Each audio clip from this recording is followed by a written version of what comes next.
Welcome to Coming Home, Survive and Thrive in Homeschooling. Training your children to behave well in public. Noisy kids in a cafe, library or doctor's clinic. Anywhere really. I'm sure you've experienced it. What does it say about respecting others? What is the effect of their behaviour on other people? Well, it puts the younger ones off even having children. I've heard folks say it was good contraception when they saw it. It sounds like a joke, but I'm actually not too sure. It's a shame. It doesn't have to be this way. Children need to learn they are not the centre of the universe. Parents who do not have control over their children do not tend to enjoy their company, and they look forward to daycare and school where they can be someone else's problem and give them a break. Yes, I've heard that said, and the dreading of impending school holidays. I've watched young children in the wellness clinic I work part-time in be in control of their parents, refusing to say thank you after being given a sticker by the receptionist, playing their cell phone or a game loudly, running around the clinic foyer and yelling at their parents. This is not natural or right. Why would you want another child if you can't control or enjoy the children you have? I've seen parents recoil at the idea of another child, not realizing the chaos is of their own making. Ill-disciplined children are not inevitable. They are the result of parenting. Dr. Jordan Peterson has a chapter in his book, 12 Rules for Life, entitled, "Do not let your children do anything that makes you dislike them." Few parents would admit to not liking their child, but I don't believe for a second that when a child defies his parent in front of other people or alone, that parent doesn't feel some anger, resentment, or dislike for that child at that moment and for a little time after, naturally resulting in some punishment later. It could be the simple ignoring them, especially when he has forgotten and moved on to the next activity in his day. Perhaps he wants to show you what he drew or built with Lego, or tell you something he saw. Here's the perfect opportunity to powerfully, quietly, but dysfunctionally punish the child. And so the cycle continues. And if you struggle with liking your child at times, what do you think others will feel when they do not have the natural parental love? Others won't like them either, and they'll dislike them quicker than you. To not challenge and correct the behaviour right then is a cop-out, and in my opinion, nothing less than cowardice on the part of the parent. So, what to do? Firstly, we need to go backwards and examine what you believe about children being born naturally good or born self-centered. Since Christians believe the latter, we know our children need to be guided, taught and demonstrated as to what it is to think of others, not just ourselves. As adults, we know there are times when we still struggle with selfishness or putting ourselves first. The simplest explanation to this problem of self-centeredness is just that. We don't learn to be selfish. We are, and need to be trained for years in how to deal with it and make good choices. We all know we still must decide to put the other person first, as it continues to be a challenge to us adults too. Like training and building muscles, the more it's used, the stronger it gets. The child will learn over time that learning control over himself and consideration of others will end up offering him more opportunities in life. Secondly, you decide what is acceptable behaviour outside the home. Trust me, your child will test the boundaries regularly. If you don't have boundaries, or they're vague or inconsistent, the child will decide what they are, and that doesn't go well. If you do have boundaries, but your child tests them in public and the boundary overstepped doesn't produce a reaction from the parent, the boundary has just been extended by the child. Also not good. before you are put into the embarrassing situation of metaphorically having a defiant foot placed firmly over the boundary of behaviour, or even a tiny toe, know what the rule or the boundary is and what you're going to do about it before you even walk out of the house. This needs thinking about and planning. It needs to be discussed with both parents and agreed upon. The child needs to know the rules of behaviour and that they do not change. And you need to know what you will do if the fence line is breached. Let me just explain the difference between willful defiance and childishness so that you can know what to do when these things happen. Let's say a young child is sitting at the table and he picks up his drink and he spills it. And it was an accident. He's young. He hasn't learnt those fine motor skills yet of being able to manage and control that cup, and so he spilt his drink. The opposite of the child picking up his drink and playing with it and pouring it out over his plate or on the table, with maybe a little look at you to see if you've noticed and what you're going to do about it. The former is childishness. That was an accident. It just happened because he was a child. You don't growl or scold at him for that. It's just a reassuring smile because he will be embarrassed. You clean it up, you get him another drink, and he learns. The second, the willful defiance, that needs action, and you need to know what to do about it. Now, the requirements of behaviour need to be reasonable and not difficult. The toddler can learn what is acceptable and be removed from the room or otherwise if he plays up. And you know when he is. So be sure, make appointments after he's had a sleep and not when a young child is hungry or tired. That's not reasonable. Have activities on hand for all the children. Expecting a young one to sit still with nothing to do is not reasonable. It's an open invitation for an avoidable spat. Have snacks and water on hand, along with wipes or a face cloth in a baggie. Occasionally, enjoy a treat on the way home, especially if it was harder than usual and your child did well. Ultimately, you need the good behaviour to be normal and not rewarded like it's something extra special, because it's not. Expect the child to regularly check if the boundaries are still there, especially when they're young. You'd better believe that what you don't instill in your young children is inevitably going to return to you when they're teenagers, only in a bigger version. Put another way, the young child who learns to be considerate and well-behaved is less likely to defy you as a teen. No guarantees, but highly likely.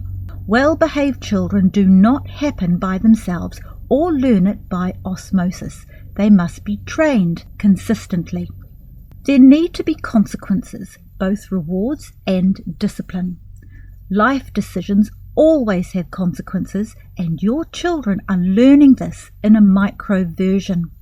When our eldest daughter was in her very early teens, she needed braces, and so as a family we would regularly go to her appointments to the orthodontist. The receptionist occasionally said to me how well behaved my children were and how on earth did I get them to be that way. Well, I didn't actually make them be at all. It was just a natural outcome of the way we did life. So in the case of her praising the behaviour of our children, I made sure I told our children how she'd noticed and how pleasantly surprised she was. Everyone likes to be told when they've done something well, and often this is the only reward needed. All our children had an activity to do and already knew what was standard expectation for behaviour because this was standard stuff for our family. We knew we were trying to raise mature and responsible adults who know how to think, so this training was all part of our goal. It didn't kick into action in certain circumstances. It was just normal. It's easier to teach a baby and toddler good behaviour than it is a preschooler. The earlier, the better. Learning to do something the right way from the beginning is always easier than correcting later in all areas of life. A baby can be easily distracted before he gets upset by being picked up, or offered a drink or a toy. Let's say her older brother, the toddler, is playing with cars on the floor of the foyer at the orthodontist's office. He starts to drive them further than their usual acceptable immediate circle around him and moves towards the other people in the waiting room. I speak a word. If he comes back and resumes what he knows to be his space, the boundary was tested and remains. If he does not, there is no other warning. The child is picked up and seated on my knee with a quiet word in his ear. It is not loud for other people to hear. Even as a young child, they are easily embarrassed, and it's not fair to use that for leverage. His reaction to the quiet word determines whether he is let back down to play or remains on my knee for a while. If he whines or gets angry, I take him out to the corridor to deal with it. He needs to know I mean what I say. It hardly ever got to the corridor. What if your child misbehaves at the supermarket, in spite of discussing and agreeing what acceptable behaviour was? After one warning, there needs to be action. In this example, being calm and without anger, you need to be prepared to leave your shopping at the customer service with an apology and saying you'll be back and when. Then you take your child home. Inconvenient? Yes. Maddening? Oh, absolutely. Despite this massive action, I suspect it will be the only time you'll have to do it. She will respect you for carrying through with your threat, and I doubt it will repeat. Also, she doesn't get to go shopping with you again until you're reassured she can behave. I work on the knowledge that my word is law. I do not believe in telling them over and over with a slightly raised voice on each telling. The child learns quickly which pitch to wait for before taking action. Nor do I believe in counting to 3. I've just given my child 2.9 seconds to choose to be disobedient. That puts a child in control, not the parent. One of the reasons why you enforce the boundary immediately rather than waiting for repeat offences is you are more likely to be calm and matter-of-fact if that's just the next thing that happens. The longer you wait, the madder you'll get, and if the child knows that she has created the reaction of anger in you, well, guess who's in control then? It's not a good parenting idea for the child to get a clue of being in control. They actually don't want it, in spite of the whining or the tantrum they've just thrown. No matter what it looks like, they need to know they're safe in the boundaries of life. Now let me say, I was not always consistent. There were times when I fell into the trap of multiple warnings and made those above mistakes. So I can tell you, the quicker you nail this one, the better and happier you'll all be. Boundaries create security. Secure children are happy children. You are the parent, they are the child. You are both equal in God's eyes, but they are immature and need to learn appropriate behaviour. I believe parents have charge over their children, but in a loving, humble way. There is room for negotiation and discussion for a parent to broaden the boundary, but the parent holds the executive decision. Power for power's sake is counterproductive, a poor example, and dysfunctional. Behaviour expectations are reasonable, not onerous, and they are consistent. Children do have a delightful innocence about them and a natural desire to please. However, if you believe a child is born naturally good, answer me this: do you need to teach a child to lie or be selfish? That's what I mean. These things are a natural state of what it is to be human, and without training, the bad will dominate the good. Training in anything is hard work. Training the character and behaviour of a child is harder work than you think, especially if you've never done it before. Weren't we all parenting experts before we became one? Badly behaved children grow up to be badly behaved adults. A self-centered adult is not pleasant company. It's harder for an adult to change behaviour than it is for a child, because a child's character is still malleable and growing. I reckon that's why they're children for so long. It takes a long time to learn so much and grow up into mature and functional adults. The power of a parent over the child needs to be discussed here.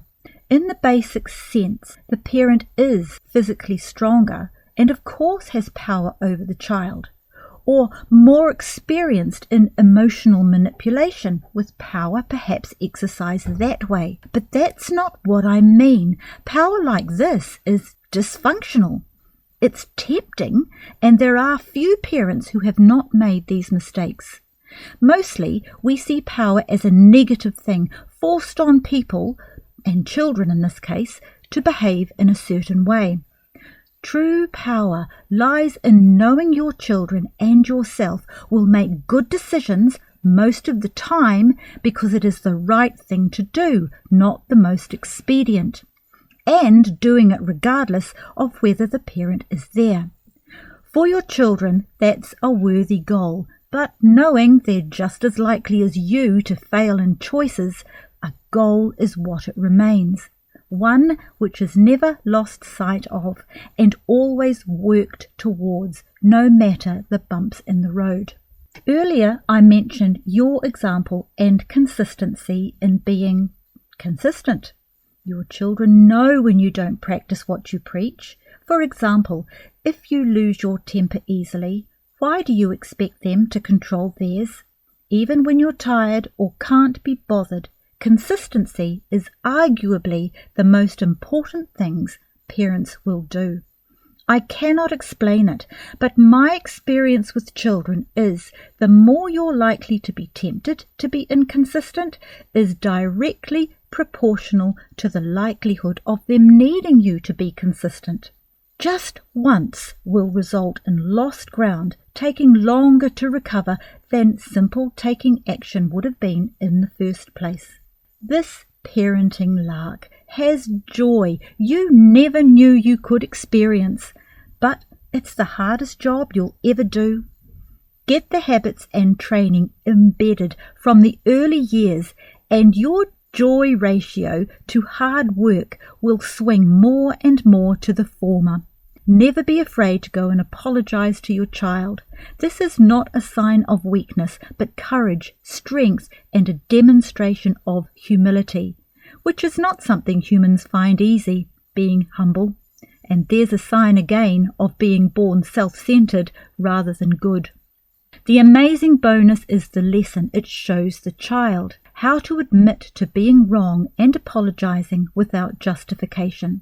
I don't care how tired I am, there's no excuse for rudeness to my children.